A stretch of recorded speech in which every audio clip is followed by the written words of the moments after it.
नमस्कार मित्रांनो, मराठी टेलिव्हिजन अभिनेत्री मीनाक्षी राठोड आणि अभिनेता कैलास वाघमारे यांची प्रेम कहाणी अनेक चाहत्यांसाठी खऱ्या आयुष्यातील सैराट लव्ह स्टोरी मानली जाते. मीनाक्षी आणि कैलास यांची पहिली भेट कॉलेजमध्ये झाली. कैलास मीनाक्षीपेक्षा 2 वर्षांनी सिनियर होते. विशेष म्हणजे कैलास हे मीनाक्षीच्या बहिणींच्या वर्गात शिकत होते. मात्र त्यांची खरं ओळख झाली ती नाटक आणि एकांकिकामुळे. दोघांनीही अभिनयाची आवड होती आणि त्यातूनच त्यांची मैत्री वाढत गेली. काही काळानंतर कैलास यांनी मीनाक्षीला प्रेमाची कबुली दिली. मीनाक्षीनेही त्यांची प्रेम स्वीकारले. पण त्यांच्या प्रेमाच्या वाटेत मोठा अडथळा होता.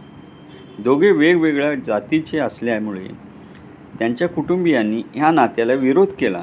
मीनाक्षीच्या घरात याआधीही एक बहिणीने आंतरजातीय विवाह केला होता. त्यामुळे तिच्या आईवडिलांचा विरोध आणखी वाढत होता. मात्र मीनाक्षी आणि कैलास यांनी हार मानली नाही. त्यांनी एकमेकांवरील विश्वास कायम ठेवला.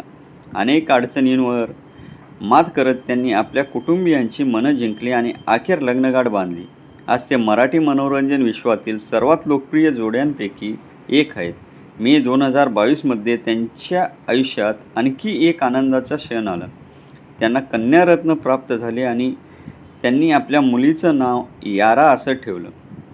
प्रेम, विश्वास आणि संयम यांच्या जोरावर मीनाक्षी आणि कैलास यांनी त्यांचे सुंदर प्रेमकहाणी पूर्ण केली. म्हणून आज ही त्यांची लव्ह स्टोरी अनेकांसाठी प्रेरणादायी ठरते. व्हिडिओ आवडला असेल तर लाईक, शेअर आणि चॅनल सबस्क्राईब करायला विसरू नका. धन्यवाद.